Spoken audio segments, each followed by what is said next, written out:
Eu tenho uma observância diária, que é um fruto do aprendizado, e tem ficado cada vez mais intenso em mim, que eu gostaria de partilhar com vocês neste início de programa, que é a minha observância do tempo. Como é que eu estou gastando o meu tempo? Eu acredito, minha gente, que a gente fica mais feliz, se é que a gente pode dizer assim. Vocês sabem que eu prefiro mais o conceito de realização do que o conceito de felicidade. Às vezes o conceito de felicidade, quando ele nos ocorre, ele vem muito vazio, né? E a gente acaba limitando a felicidade a alguns momentos. Não estou falando disso. Estou falando de sentir-se satisfeito, mesmo tendo problemas e dificuldades na vida. Porque às vezes a forma como as pessoas compreendem a felicidade exclui as dificuldades da vida. E não é verdade isso. Nenhuma pessoa pode viver fora das dificuldades da vida. E nem por isso nós estamos impedidos de sermos felizes. Quando a gente fala em realização humana, parece que nós compreendemos as dificuldades como partes irrenunciáveis na nossa vida. Então eu me sinto mais realizado à medida em que eu tenho uma boa relação com o tempo. Há algumas semanas nós trouxemos aqui a Isabela Camargo, que nos ajudou a refletir sobre a síndrome de burnout, que é justamente quando o excesso de trabalho nos adoece. Burnout é todo o processo de desequilíbrio mental mesmo, nascido dos nossos excessos, sobretudo no trabalho. Naquele dia a gente falava de como nós temos uma dificuldade de lidar com o momento presente. Você pode observar, nós estamos cada vez mais assim. Se isso já foi uma característica de outros tempos, de outras épocas, nós podemos dizer que nós estamos praticando muito essa incapacidade de lidar com o momento presente. Tem sido uma constante na nossa vida. À medida que eu falo, você pensa aí no que você vive, nas suas dificuldades também. Pode observar, dificilmente nós estamos inteiros no que nós estamos fazendo. Dificilmente nós estamos inteiros no lugar em que nós estamos. Por exemplo, eu vim de uma palestra, pode ser que eu esteja aqui falando com vocês, mas meu coração já esteja lá na minha casa, que é onde eu gostaria de estar agora. E porque eu estou ansioso para chegar lá em casa, eu acabo não fazendo bem feito o que me é pedido para ser feito agora. Então eu vou programando a minha agenda de um jeito em que eu nunca estou aonde estou. Nunca estou aonde onde está o meu corpo. E é estranho isso, né? Parece que a gente não coloca a nossa totalidade naquilo que a gente faz. Eu não estou dizendo para vocês que neste momento está acontecendo comigo, não. Pelo contrário, estou com muita satisfação de estar aqui. Sobretudo neste tempo que eu estou em viagem e nós não temos regularmente o programa de direção espiritual. Então eu estou aqui em São Paulo com muita satisfação gravando. Saí do meu compromisso, poderia muito bem ir embora direto, mas não, quis passar aqui na casa de São Paulo, que sempre me acolhe toda vez que eu tenho uma necessidade ou para facilitar a minha vida, estou aqui. Me sinto feliz em estar aqui. Conversar com vocês, falar com vocês das dificuldades que são nossas. Agora há pouco tempo nós tivemos lá na Diocese de Taubaté, no encontro de padres, uma reflexão sobre a direção espiritual. Eu tive a honra de abrir aquela manhã, aquele dia, a pedido do Dom Wilson, meu bispo, para falar sobre a direção espiritual na vida dos padres. Nós precisamos de colocar o nosso coração na ordem da reflexão. Nós precisamos refletir a vida que a gente vive. Então eu me sinto muito satisfeito em ter este espaço há mais de 10 anos, acho que há quase 13 anos já, o programa Direção Espiritual acontece. Eu me sinto extremamente feliz de estar aqui. Mas eu não posso negar que em muitos momentos da minha vida eu não estou aonde está o meu corpo. Eu não estou onde está o meu corpo. Porque minha cabeça está longe. E a gente sabe que não pode separar o corpo da alma, né? Isso é apenas uma forma de dizer. Mas quando eu digo que eu não estou aqui, ou quando eu estou ali, não estou lá, é porque o meu pensamento está em outra situação. Essa semana mesmo eu estava falando disso. Nós estamos conversando com uma pessoa e ela está mexendo no celular. Às vezes a gente está falando de coisas sérias, de coisas importantes, e o outro, por sua vez,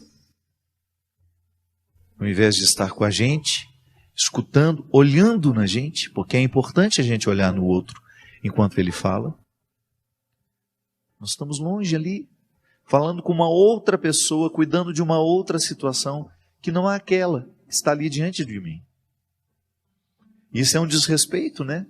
E muitas vezes nas nossas relações familiares, este hábito vai ficando socializado. E se você reclama, a pessoa ainda diz, mas eu estou prestando atenção no que você está falando. Não está. Ela está me dando um pouco de atenção, mas não a atenção que eu gostaria de ter para tratar daquele assunto. É claro que se for um assunto trivial, mas se for uma situação que eu preciso da atenção da outra pessoa, é uma falta de respeito com quem fala. Mas nós estamos assim. Nós estamos com dificuldade de ficar onde está o nosso corpo.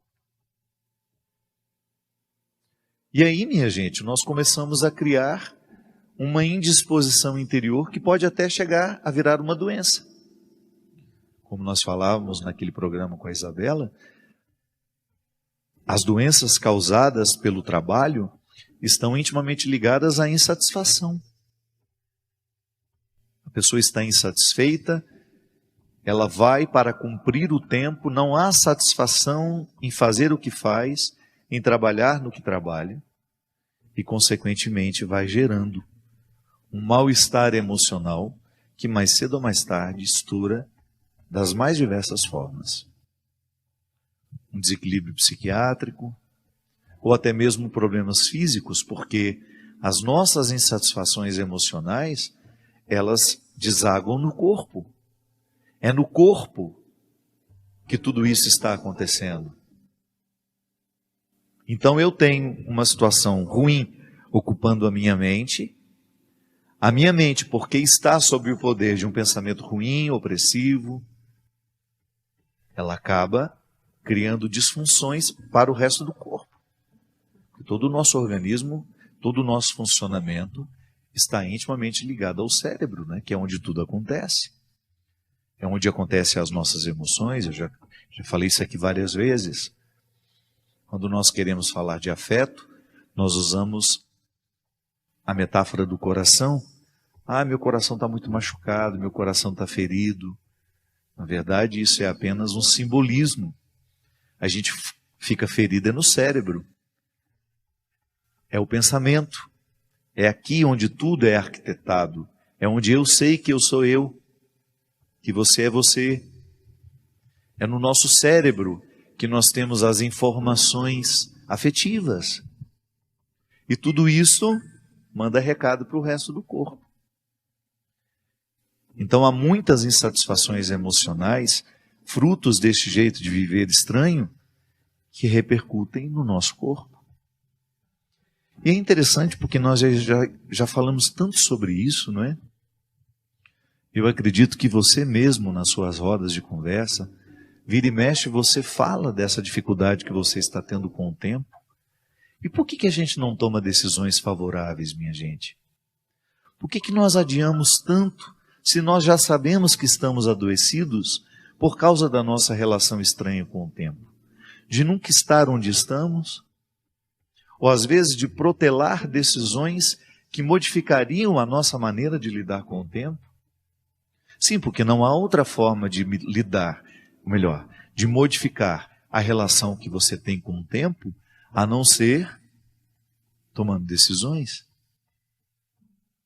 Eu já dei esse testemunho várias vezes, mas nunca é demais dizer. Quando eu adoeci e eu precisei tomar os remédios, uns 20, 30 dias depois, eu já estava mais equilibrado. Os remédios me provocaram uma melhora. E quem teve síndrome do pânico, agora essa síndrome de burnout, a depressão, sabe exatamente o quanto de fato a gente necessita da medicação. A medicação é fundamental, porque às vezes o que está faltando em nós é química. O organismo, por causa do estresse que a gente vive, nós não temos a produção hormonal que nós deveríamos ter.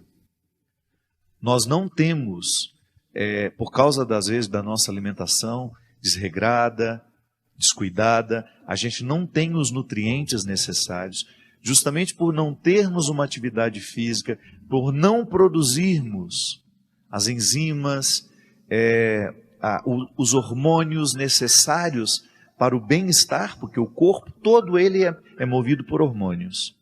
Hormônios para acordar, hormônios para ficar mais feliz, hormônios para dormir. Nós somos um mecanismo regulado o tempo todo por uma produção hormonal que é a primeira a sofrer quando nós temos um período de estresse. Então eu posso estar doente por um estilo de vida. O meu estilo de vida vai me adoecendo. Se eu como mal, se eu não durmo bem, se eu atraso o meu descanso, se eu negligencio o meu tempo de descanso, fazendo coisas que poderiam esperar, se eu não faço o esforço para colocar na agenda do meu dia um momento para a atividade física, para o cuidado do corpo, é muito provável que mais cedo ou mais tarde eu receba a fatura, eu adoeça, porque quimicamente eu fico desorganizado. E tudo em nós é química. O nosso organismo é muito inteligente, minha gente. Nós produzimos químicas para tudo. Mas se nós negligenciamos o cuidado que temos com o corpo, lamentavelmente o organismo não consegue, durante muito tempo, dar o que precisa para a gente manter-se bem. Para a gente se manter bem. Então, quando eu adoeci e tive a melhora que o medicamento me trouxe, a primeira decisão, e eu acho que foi a mais sensata, foi: então, já que agora o medicamento me equilibrou, eu tomarei as decisões necessárias para interferir naquilo que está me adoecendo. E o que estava me adoecendo, que ficou claro como dia, a minha lida com o tempo. A forma como eu estava lidando com o tempo. Definitivamente, eu não nasci para viver na correria que eu vivia. Não é próprio do meu jeito de ser. Você entende muito bem o que eu estou falando. Há pessoas que não conseguem viver de outro jeito. A correria não é nenhum problema para elas. Elas gostam. Eu não, minha gente. Eu gosto de ficar. Eu tenho prazer em ficar. Mas de repente eu tinha uma vida que não me permitia ficar. Eu estava o tempo todo para lá e para cá, para lá e para cá. E vivi anos, mais de 10 anos nesse estilo de vida. Então, no momento em que eu me senti capacitado, no momento em que eu me senti mais equilibrado, poderia dizer, eu fui tomar as decisões. Porque se eu não tomasse as decisões, eu não estaria sendo justo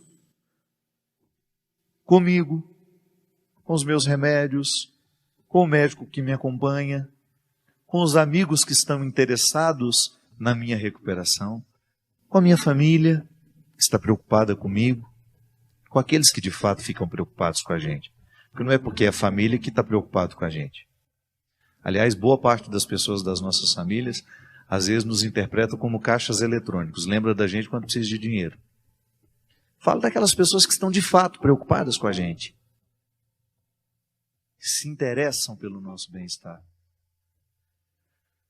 Para ser justo com tudo isso, então eu fui lá no tabuleiro da vida e falei, isso precisa ser modificado aqui, ali, porque senão eu vou ficar nem adormecido, porque é um termo impróprio, dá a impressão que eu estou dormindo o tempo todo, entorpecido. eu estou entorpecido pelo efeito do remédio, estou me sentindo bem e vou continuar vivendo com os motivos que me adoeciam. Não é inteligente. Não é inteligente continuar vivendo, provocando o que me adoece. Porque mais cedo ou mais tarde, os remédios perderão a capacidade de fazer comigo o que as minhas atitudes deveriam fazer. E é claro que depois, o remédio, auxiliado por uma atitude que modifica a vida, ele faz maravilhas em nós. Porque ele não está trabalhando sozinho. E você não está julgando sobre aquele remédio a responsabilidade de lhe curar. Por que eu digo tudo isso, minha gente? Porque nós estamos todos muito adoecidos fisicamente, psíquica e emocionalmente. Doenças físicas, doenças emocionais, doenças espirituais que também estão ligadas à nossa lida com o tempo, doenças psíquicas. Porque a nossa lida com o tempo, em algum lugar aí, nós estamos negligenciando. Ou porque não temos tempo de cuidar de nós, ou porque estamos nos impondo um trabalho para o qual não fomos feitos, uma vida para a qual nós não fomos feitos, porque isso é importante demais, a gente saber administrar. Eu preciso fazer a atualização da minha identidade. Eu preciso olhar para mim, para a minha essência, perceber tudo aquilo que me envolve, quais são as minhas escolhas, o que eu tenho feito, e muito honestamente dizer para mim se tudo isso que eu tenho feito tem realmente alguma coisa a ver comigo. Eu não posso gastar os meus dias, o meu tempo, estando num lugar que não tem nada a ver comigo. É como o Daniel, que está aqui hoje. Então, boa noite, Daniel. Obrigado pela sua presença. Daniel é músico. Você já imaginou se colocar Daniel para fazer um trabalho que não tem nada a ver com música? E às vezes precisa, né, Daniel? Para sobreviver. Mas é bom. Porque todas as suas aptidões te levam para este lugar.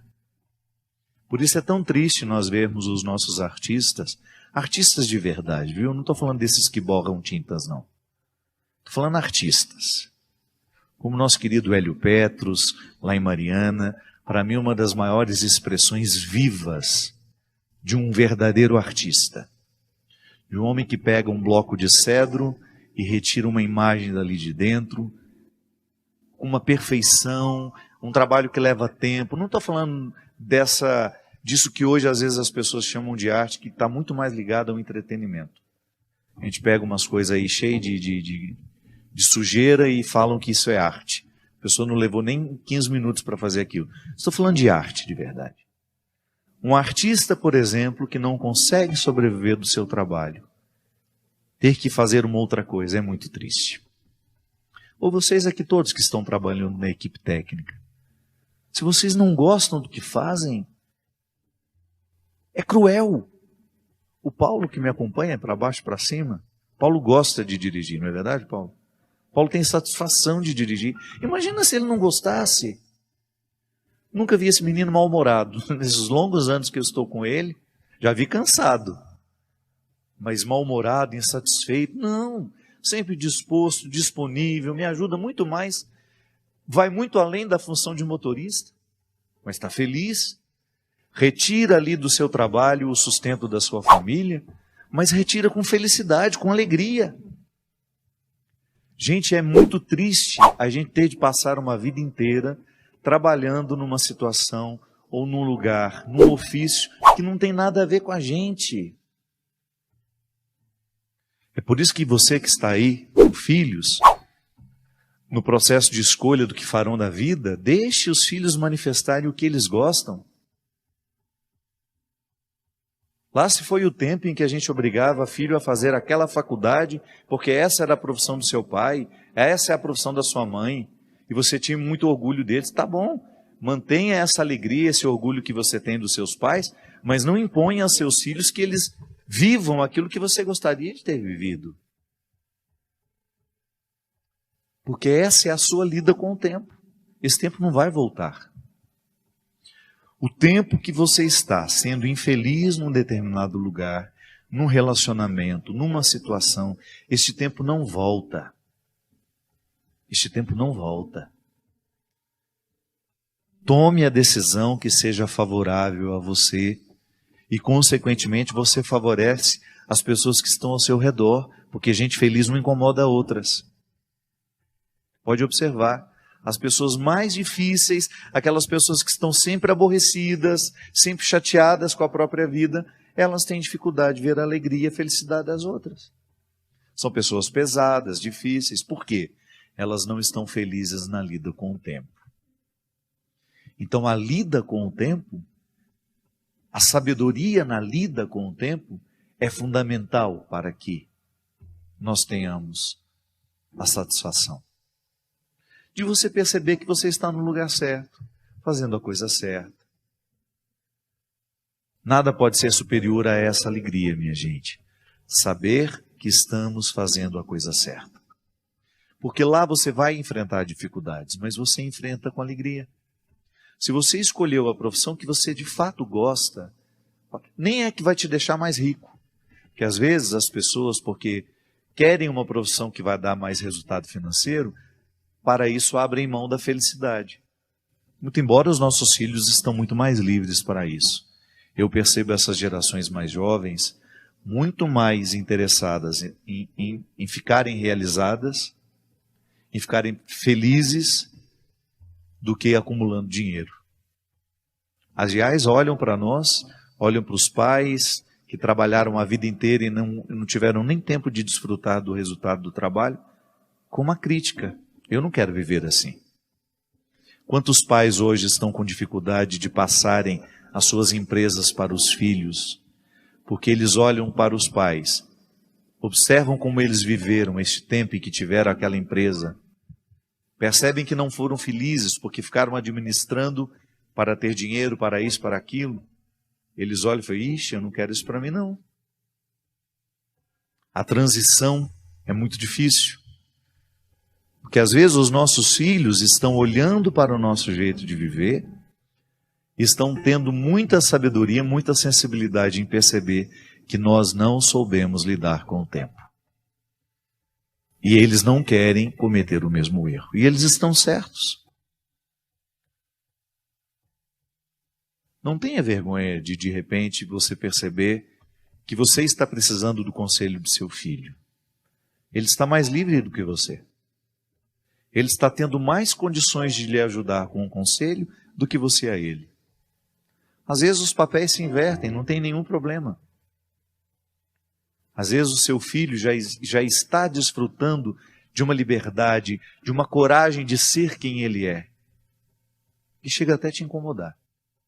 Incomoda porque nós, quando não conseguimos alcançar o melhor de nós, a gente tem uma tendência a querer que os outros também não alcancem o melhor deles.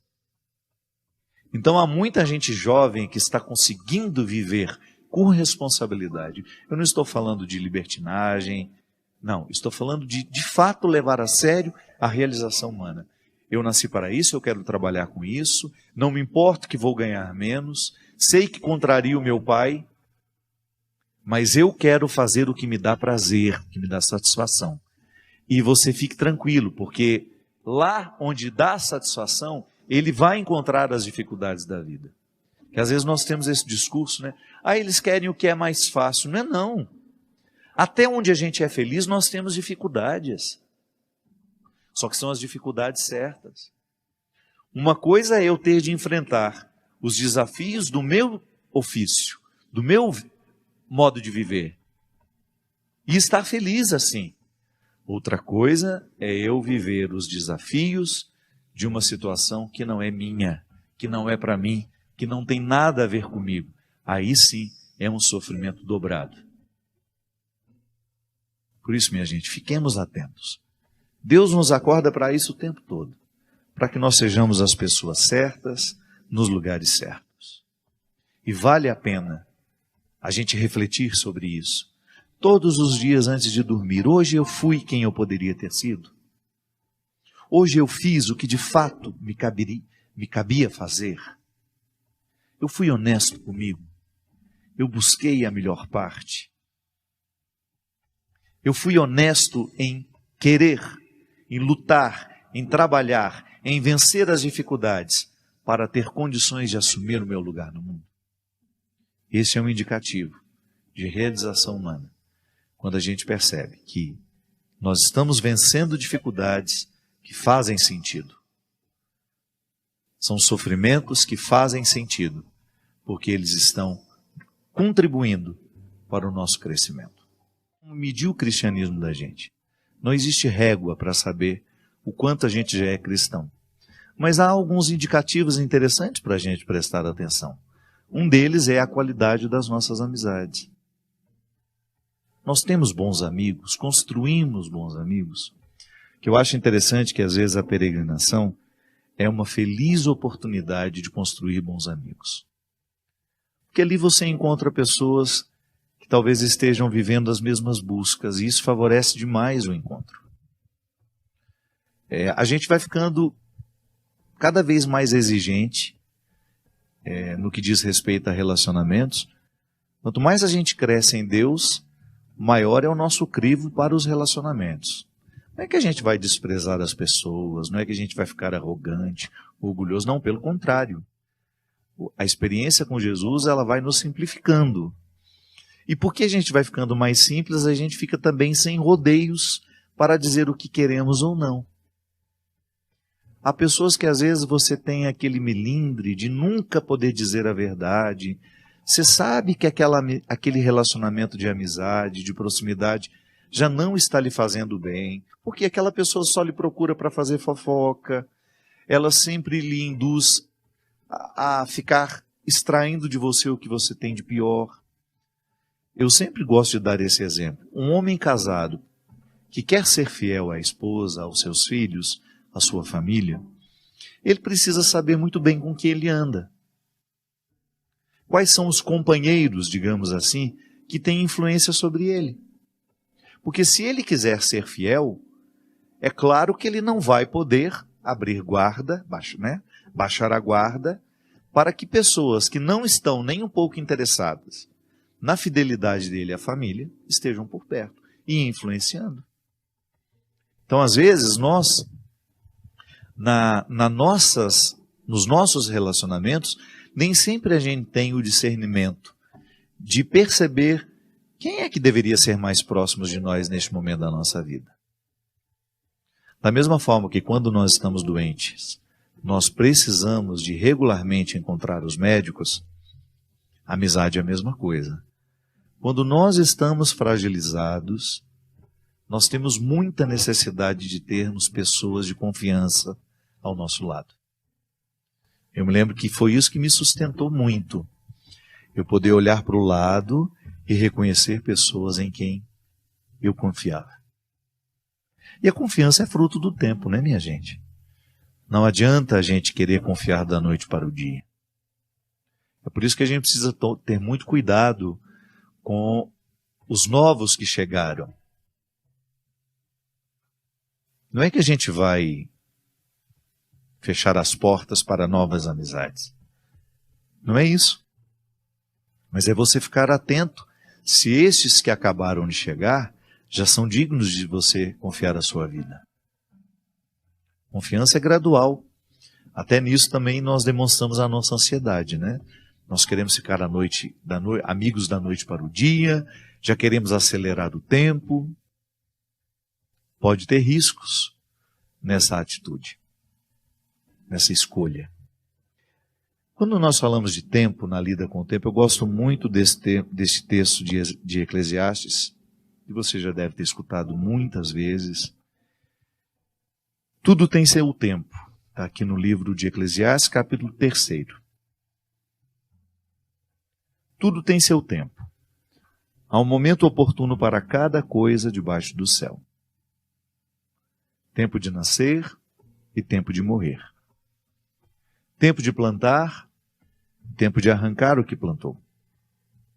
Tempo de matar, tempo de curar. Tempo de destruir e tempo de construir. Tempo de chorar, tempo de rir. Tempo de lamentar, tempo de dançar. Tempo de espalhar pedras e tempo de ajuntá-las. Tempo de abraçar e tempo de se afastar dos abraços. Tempo de procurar e tempo de perder. Tempo de guardar e tempo de jogar fora. Tempo de rasgar e tempo de costurar. Tempo de calar e tempo de falar. Tempo do amor, tempo do ódio, tempo da guerra, tempo da paz. Eu acho interessante porque o texto, ele pega os principais verbos que fazem parte da nossa vida e mostra que entre uma realização e outra há um tempo necessário. É igual quando a gente se corta. Quando você corta o dedo, se não precisou dar um ponto, nós vamos ter o tempo da cicatrização, que é o tempo do corpo, é o tempo do organismo reunir todos os elementos da cicatrização. E só vai poder mexer naquele negócio ali depois, novamente, depois que a casquinha cair. Se quando começar a cicatrizar, você vai e mexe novamente de curiosidade, de ansiedade, você atrasa o processo. E às vezes nós fazemos a mesma coisa com as nossas questões. Uma pessoa, por exemplo, que está precisando se libertar de um vício, ela tem que ir dia por dia. Às vezes nem é dia por dia, minha gente, é hora por hora. Quando a dependência é muito intensa, nós precisamos vivenciar uma hora de cada vez. Venci o vício do álcool aqui agora. Durante esta hora eu consegui ficar distante do copo. Estabeleço uma nova luta para a nova hora, para este novo tempo. E assim a gente vai. Se eu achar que já estou curado e pegar o copo, vou só dar uma cheiradinha. Ixi, às vezes a gente volta a estaca zero. O mesmo a gente faz e percebemos acontecer com outras pessoas quando elas estão tentando se libertarem de relacionamentos abusivos. Porque o relacionamento abusivo é aquele, vamos dar um exemplo simples, aquele namoro que você sabe que só lhe faz mal, a pessoa não lhe quer bem, te usa o tempo todo, te trai o tempo todo, mas você gosta dele. Ah, mas eu não consigo me libertar, eu não consigo viver longe. Pois é. Entre a decisão de que você precisa fazer alguma coisa por você até um resultado final de uma libertação, há um tempo que você não sabe nem precisar quanto será. O fato é que se você não vive a vitória de cada instante, você nunca vai se libertar daquela pessoa. Você será eternamente dominada por ela. Viverá eternamente aquela relação dominante que lhe faz mal, que lhe desfavorece. Eu me lembro que eu acompanhei um caso uma vez de uma moça que estava muito decidida que ela precisava terminar o namoro dela. Pra você ter uma ideia, ela já tinha apanhado várias vezes do namorado. Violência física mesmo. Sem contar a violência emocional, que foi justamente afastá-la de todos os amigos. No primeiro momento, ela foi deixando de ter os vínculos que ela tinha, de amizades, deixou de estar com aquela amiga que antes era muito próxima, deixou de estar... Tudo porque ele impunha. Aos poucos ele ia semeando uma discórdia, ele ia falando mal daquelas pessoas para ela.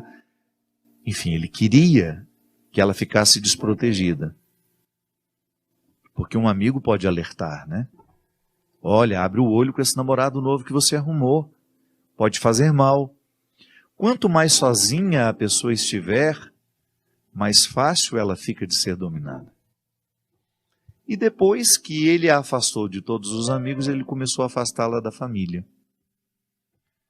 E para mim ali foi o primeiro passo que porque eu notei, era uma pessoa de minha convivência. Falei, gente, não está certo esse negócio. Porque quem nos ama faz questão de que nós estejamos junto das pessoas que nos amam também. É como eu vejo a minha mãe, por exemplo, feliz por saber que eu sou cuidado por onde eu vou. Porque o amor da minha mãe é verdadeiro. Diferente de uma pessoa que quando vê que eu estou sendo cuidado por uma outra, sente ciúme. Não estou dizendo que minha mãe nunca teve ciúme. Mas é que o primeiro movimento é sempre ruim, né? Ai, que inveja, ai, queria estar lá fazendo isso por ele. Mas depois vem o amor. Não, mas que bom, eu não estou lá. Alguém está fazendo por ele. O sentimento é possessivo e doentio quando você não é capaz de pensar no bem que eu preciso receber quando estou lá. Você quer que só você faça o bem. Então você fica privando a pessoa. Isso não é amor por isso. Quando a gente percebe que o outro está querendo nos afastar das pessoas que nos amam, tem que acender uma luz. A luz do perigo. Alguma coisa está errada. E assim foi. Conseguiu afastá-la dos amigos, conseguiu afastá-la da família, e aí sim estabeleceu sobre ela uma relação de muita agressividade, de todos os aspectos de agressividade, da agressividade que você puder imaginar. Todos os desdobramentos dela. A violência verbal, a violência emocional e, por fim, a violência física. Eu me lembro que quando me encontrei com ela, eu era um dos que ela tinha deixado de encontrar. E como era uma pessoa que eu gostava muito, eu fiz questão de procurá-la. No primeiro momento ela resistiu em conversar comigo. E quando a encontrei, tinha acabado de acontecer uma discussão muito séria entre eles, ela estava muito fragilizada e ela chorou muito. Chorou muito, muito, muito, muito. E me pediu ajuda. E eu me lembro, minha gente, que a ajuda que ela tanto queria, era muito simples. Ela queria construir dentro dela, o que é simples e ao mesmo tempo é difícil? Ela queria construir dentro dela a convicção de que aquilo que ele fazia com ela não era o certo. Olha como a pessoa fica frágil. Ela precisava ouvir de alguém que aquilo que ele fazia com ela não era o certo. Que uma pessoa que ama não faz aquilo que ele fazia. Olha a que ponto chega uma pessoa, onde está sob o domínio de outra. Aquilo que nós chamamos o sequestro da subjetividade. Eu tenho um livro sobre isso, que chama-se Quem Me Roubou de Mim. Eu falei, mas por que você precisa que alguém lhe diga isso, se você já sabe? Ela fala, eu preciso acreditar. E eu já não acredito mais em mim. Eu preciso acreditar, eu preciso ouvir isso todos os dias, eu preciso conversar sobre isso, preciso falar com liberdade sobre isso, porque eu tenho consciência que ele me faz mal, mas eu ainda não tenho forças para lutar contra isso. E assim foi. Nos encontrávamos, né, sempre que podíamos, ou nos falávamos pelo telefone, para ela começar a fortalecer dentro dela a vontade, a consciência de que aquela vida que ela estava vivendo não era justa. E eu me lembro, minha gente, que desde essa decisão até a capacidade de largar esse namorado foi mais de 2 anos. Um período longo. Um período longo porque ela recaía sempre. Sempre da mesma forma, sempre do mesmo jeito. Quando ele percebia que ela estava indo embora, que ela estava se libertando daquele relacionamento, daquele sequestro que ele tinha estabelecido para ela, ele se fazia de vítima. Dizia que precisava dela, que precisava conversar com ela. E sempre tinha uma desculpa. Ou era uma roupa que ele tinha esquecido na casa dela, que ele precisava buscar. Ou era uma coisa de cartão de crédito, de que ele estava devendo a ela, não sei mais o quê. E ele começou a perceber que isso dava certo.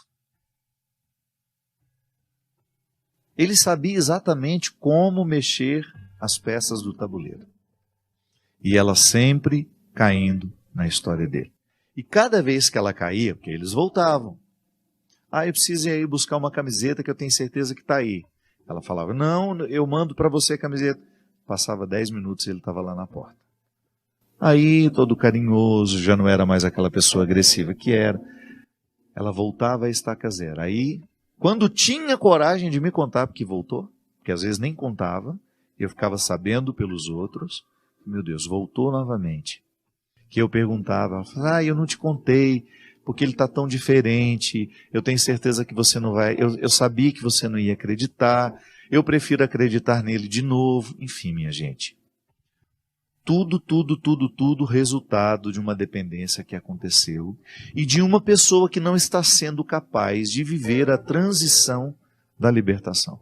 Porque toda libertação requer um período de transição. Ninguém fica liberto de uma dependência emocional, de uma dependência química da noite para o dia. Da mesma forma como a gente também não fica viciado da noite para o dia. O relacionamento abusivo também não se estabelece da noite para o dia. Aos poucos. Aos poucos que a imposição vai acontecendo. E aí ela ficou nessa lenga-lenga durante 2 anos. Eu me lembro que quando teve o último episódio entre os dois, até a polícia foi chamada. Porque ele a agrediu muito e agrediu na casa do pai dela. O pai dela não estava, quando chegou, aquela confusão, aquela história toda, enfim. E eu sempre dizia para ela, se você não tiver coragem de corrigir esse vínculo agora, mais cedo ou mais tarde isso vai terminar em tragédia. Porque já não há mais respeito. E ela sempre fala, mas o que eu faço? Eu não consigo. Pois é, você consegue. Você precisa conseguir um pouco de cada dia. Hoje você venceu a dependência dele.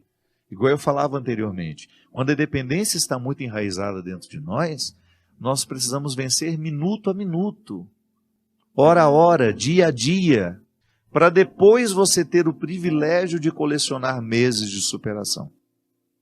E às vezes, minha gente, a separação precisa ser muito radical.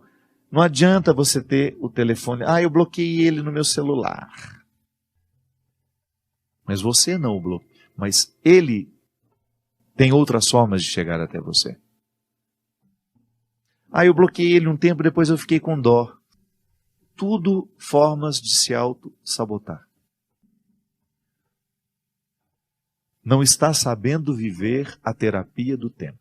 O povo de Israel, para poder chegar à terra prometida, precisou viver 40 anos de andanças, de transição. A terra prometida só foi possível porque eles atravessaram o deserto. E o deserto não é um lugar fácil de ser atravessado. Não é prazeroso passar pelo deserto. Mas quando nós pensamos que a terra prometida nos espera, então a gente se sente motivado a viver o dia a dia. A gente precisa ter os olhos no que a gente quer alcançar. E não é fora de nós, não. Que às vezes nós colocamos, a gente pensa muito rapidamente, quando a gente fala em alcançar alguma coisa, a gente sempre fala de um resultado financeiro, de uma casa que a gente quer comprar, de um apartamento, de um emprego, de uma faculdade que a gente quer fazer. Não é nenhum problema. Essas realizações materiais fazem parte da vida. Mas a gente também precisa prestar atenção naquilo que de nós precisamos alcançar. No que queremos alcançar. Eu quero ser um homem mais livre. Então, quando eu olho para o futuro, eu vejo o Fábio muito mais livre do que é hoje. Mais livre do que os outros pensam, do que os outros acham. Nós, às vezes, somos muito aprisionados, porque nós temos medo do que os outros estão pensando de nós, do que os outros estão achando de nós. Não faz sentido. Quais são as opiniões que importam? Aquelas que estão comprometidas com a nossa verdade. As pessoas que de fato fazem parte. O conselho que nós estabelecemos para nos aconselhar, para nos influenciar, aí sim faz sentido prestar atenção. Mas todos nós, de alguma forma, precisamos. Há algo a ser alcançado longe, não aqui agora. Não é um apartamento, não é uma casa, mas é um jeito de ser que eu quero alcançar. Como essa menina, que sabia que precisava alcançar nela a libertação. Porque a libertação do rapaz que a oprimia não estava fora dela. Era dentro dela, aqui, uma dependência química. Porque sim, da mesma forma como uma pessoa depende da maconha, depende da cocaína, depende do crack, nós também podemos depender uns dos outros. Isso é dependência química. Relacionamento também pode ser classificado como tóxico. Um relacionamento que vicia. Eu estou viciado naquela pessoa. Igual uma pessoa viciada na cocaína. Sabe que a cocaína faz mal, mas não consegue parar de usá-la. Há pessoas que estão viciadas em outras.